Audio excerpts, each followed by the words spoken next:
Sa suporta niya sa akin sa laban na ito. Akala ko nung bata pa ako, paborito niya ako dahil lagi niya akong sinasama. Yun pala, hinuhubog na niya ako para sa mandato ko ngayon.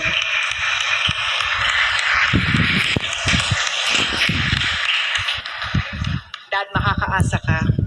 Hindi kita bibiguin dahil alam ko, legasiya mo ang hawak ko.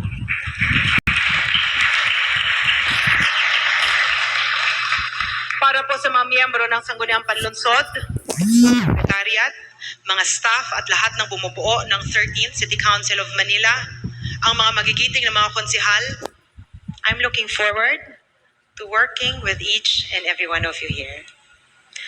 But before I hand over the podium to our beloved Mayor, I just want to share with you. 27 years ago, nung nag-uumpisa po si Yorme sa mundo ng politika, ang sinabi po niya, magiging alkalde siya balang araw. Ngunit makikita naman natin, hindi lamang siya naging isang alkalde, kundi naging isang magaling na alkalde na tumulong sa ating lahat noong panahon ng pandemya.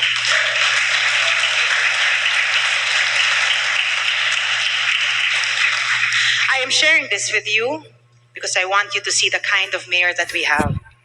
A man with a vision, a man with a purpose, and a man who can make the impossible possible. Kaya sa totoo lang, kahit na gaano kahirap ang ating tatahakin ngayon, alam ko kakayanin natin. Dahil ang ating leader ay isang tao na alam natin, kaya natin masandalan, lalo na sa panahon ng kahirapan. Let us all welcome our beloved Mayor, Isko Moreno Dumagos. Thank you.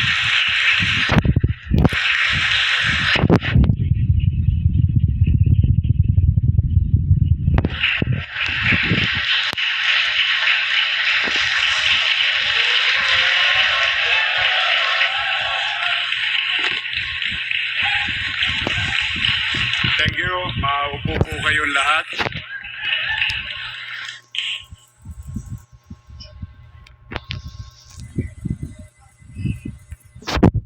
Maraming salamat sa ating galing at pinaniniwalaan kong magiging magaling na pamunuan ng konsehong ito ang ating Vice Mayor, Chief Atienza.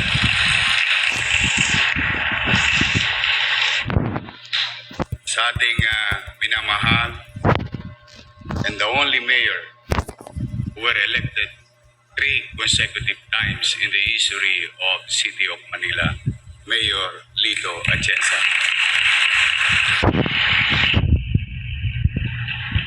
With his lovely wife and the family, and of course, yun naman, nag-iisa lang yung karatista ko sa buhay. Ang ating minamahal na may bahay, Tiny Dumagoso, at po ng aking pamilya. Nandito, nandyan si Frances, si Drake, si Patrick, and Franco, at yung gumawa sa akin na lolo, ang aking minamahal na anak na ngayon ay maraming salamat sa mga taga-Tondo, Konsehal Joaquin Dumagos. To the members of the Sangguniang Panlunsod, magandang hapon sa inyong lahat. Mga minamahal na panauhin, nakasama kong naglingkod, katulad ng nasabi kanina at nabanggit ng ating Vice Mayor, si Chi Atienza, kasama kong napuyat, nagkasakit, nagsakripisyo noong panahon ng pandemya. At siyempre, I hope later on tonight we can pray for the soul, ang kaluluwa ng ating mga kasamang lingkod bayan na nasawi noong panahon ng pandemya sa pagtupad ng kanilang tungkulin. Sa ating mamamayan sa lungsod ng Maynila na nanonood sa kanya-kanyang tahanan, sa Maynila man o sa iba't dako ng bansa at sa buong mundo, at mga mamamayan nating tagalungsod ng Maynila na nandiyan sa Bulwagang Rodriguez at Bulwagang Bayan, at ang ating mga kapwa-empleyado na maaari witnessing our memorable event for today. Muli sa inyong lahat, magandang hapon po. Tired of travel bags over your shoulders after just 10 minutes? This sporty travel bag I got from Lazada is a game changer. Large capacity yet super lightweight. Multiple compartments for organized packing. Sleek, stylish design. Last flash deal happening now. Don't miss out.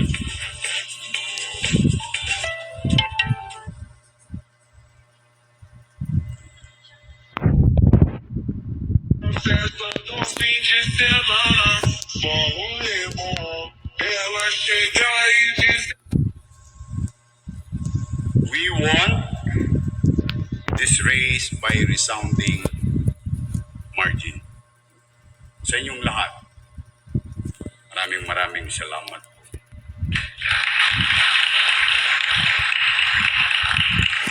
With utmost humility, I accept this victory as a clear referendum on the brand of leadership we have demonstrated during my first term as your mayor, the nation's capital, with sound policies, executive ability, and firm and decisive action. Sa unang termino ko pa lamang po bilang inyong punong lungsod, inyong nasaksiyan at naranasan ang mga bagay na yaon. May gobyerno sa madaling araw, may gobyerno sa gabi, may gobyerno sa hapon, may gobyerno kahit holiday sa lungsod ng Maynila.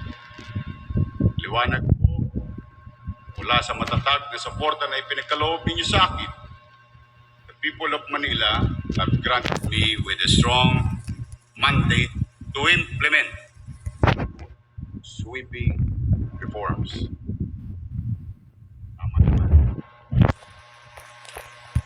Dapat lang. Because we all one dream to make Manila great again.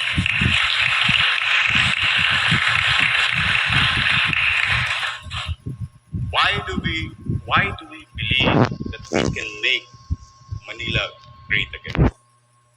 Because we have every reason to believe that we can. Opo, kayang-kaya po natin ito. Alam ko po yun. Sa susunod na 10 taon, ang pangarap ko po ay hope the basic way ay napakasimple.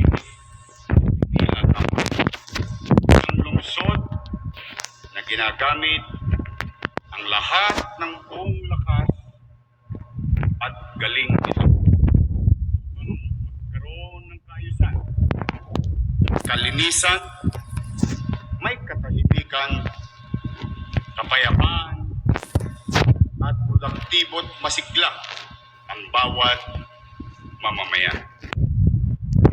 Higit sa lahat, may kapanatagan sa pamumuhay sa lungsod ng Maynila at gobyernong laging masasandalan ng mamamayan.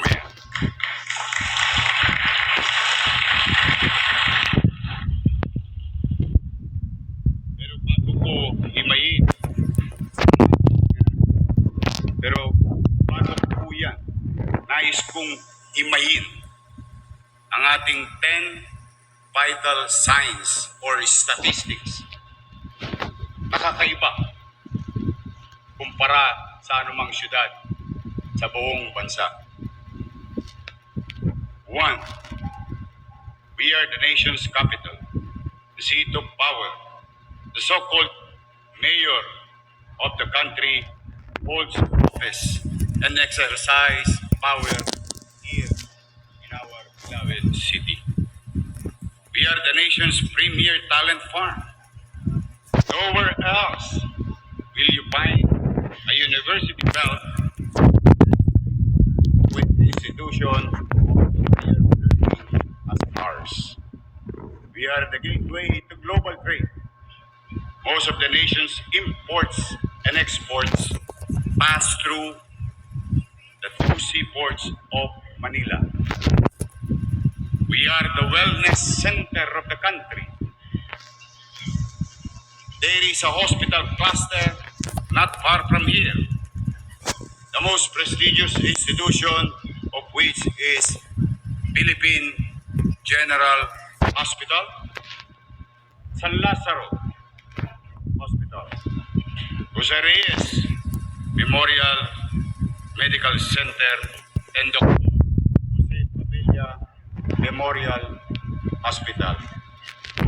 First option. Tired of watering your garden? This 7-speed high-pressure water nozzle makes it easy. 7-speed adjustable nozzle saves effort and time. Perfect for watering flowers and veggies. Your garden will thrive. 2 for 0.5 thousand happy users. Lazada Next Day Delivery Plus Free Garden Tools. Grab it now.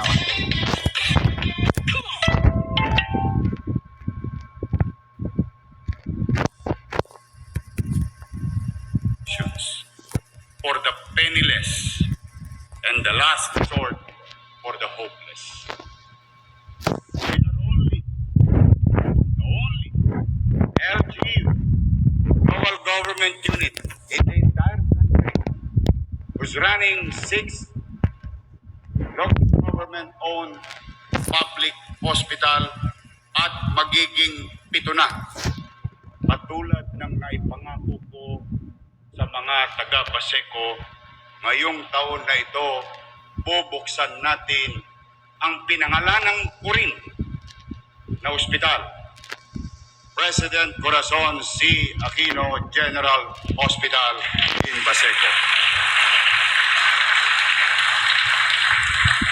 We are the cultural hub. Manila is hip.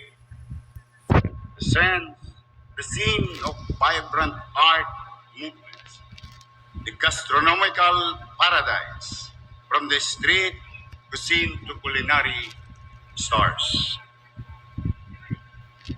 We are the city of faith, as you have witnessed today during the opening of your ceremony. From Quiapo Church to Golden Mosque, from century-old chapels to vibrant prayer halls. At dito rin sa lungsod ng Maynila, ang panganay na lokal ng Iglesia ni Cristo na simulan sa Santa Ana Hospital na ngayon ay nasa dito matatagpuan ang kauna-unahan makasaysayang itinatag na bahay-sambahan ng Iglesia. We're proud of it. Because now, for a short period of time, patuloy silang mangalaga sa ating mga kapatid sa buong mundo, hindi na lamang dito sa ating bansa.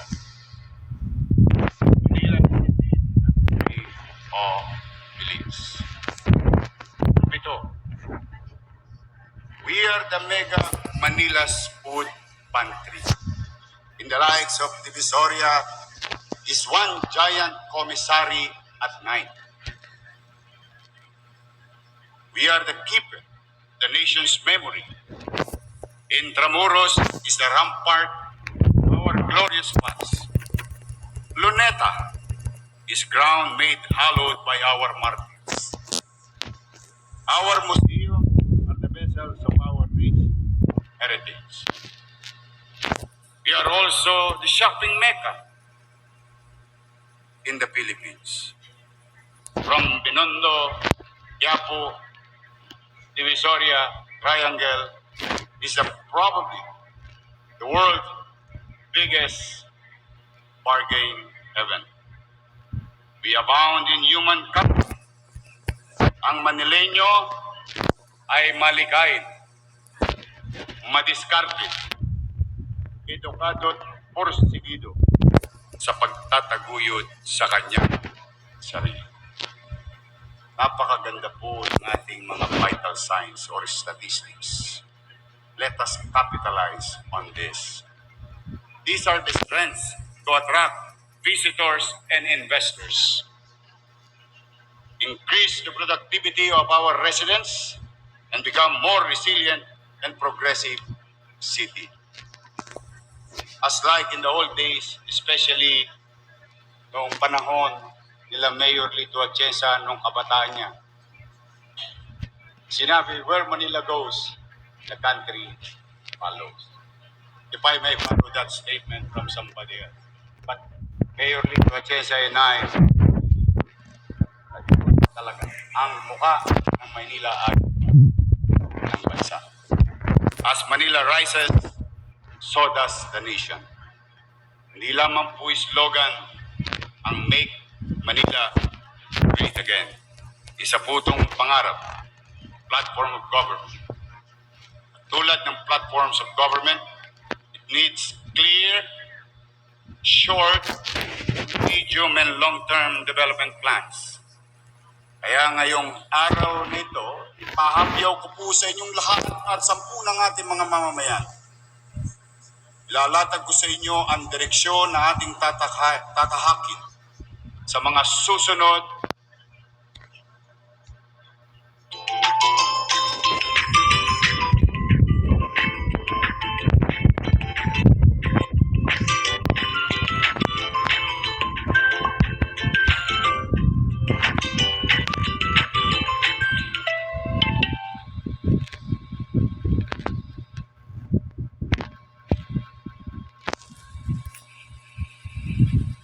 I hope God will allow it. Susunod na 10 taon natin sa lungsod.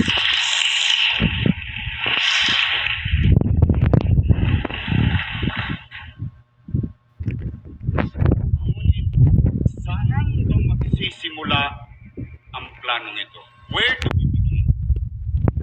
We begin the most visible, most tangible, most felt level of government. We begin in the streets. Magsisimula tayo sa lansangan. Tulad po ng Google Maps. The view becomes clearer when viewed at street level. So first, we fix the basics. The street level of action, and I call this street smart governance. On the streets must be collected. Crimes on the streets must be stopped. Traffic on the streets must be kept flowing. Dirt in the street must be cleaned. Potholes on the streets must be filled. Dark streets must be lighted. Our children on the street must be kept safe. Orders on the street must be enforced. We are all stakeholders. We are stakeholders with a given space within the confines of the law. If I may repeat it, a space within the confines of the law. These are doable. These are immediate. Kahit kapos tayo ng pananalapi, kakayanin natin ito.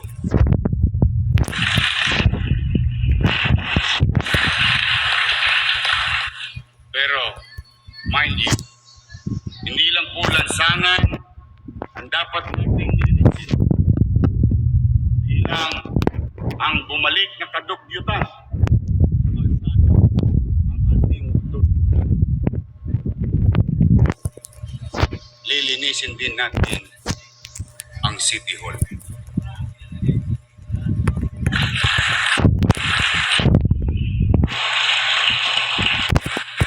And that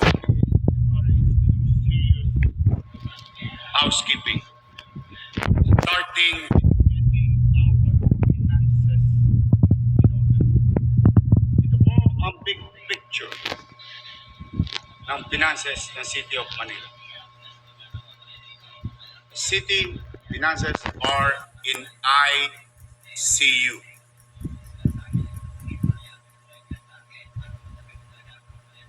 Our real property taxes collection or tax collection system is a mess. Same goes for permits and licenses. Lalo na yung zoning board na yan. It appears that City Hall has more leaks than the Titanic. Kung inyo pong matatandaan, at ipaalala ko sa inyo, bagay na kayo'y naging bahagi din ito nung panahong kayo'y pinamumunuan ko ng nakaraang Pilipino. Philippine Chamber of Commerce and Industry gave recognition to our effort bilang most business-friendly city noong taong 2001.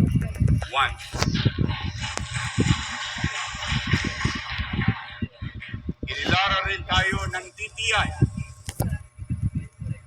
at ng ARTA, ang ating Electronic Business One-Stop Shop or what you call EBOS, bilang fully compliant business processing permitting process na ayon sa ease of doing business.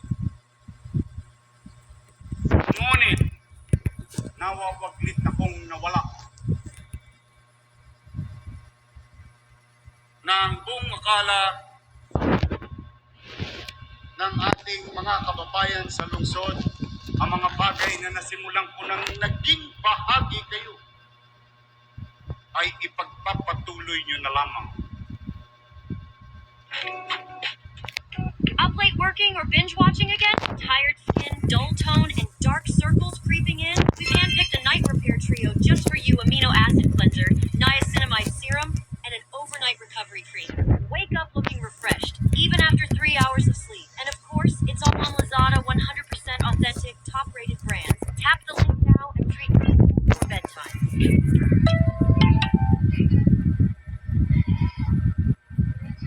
Binago-bago nyo pa. Noong nakaraang Nobyembre 2024,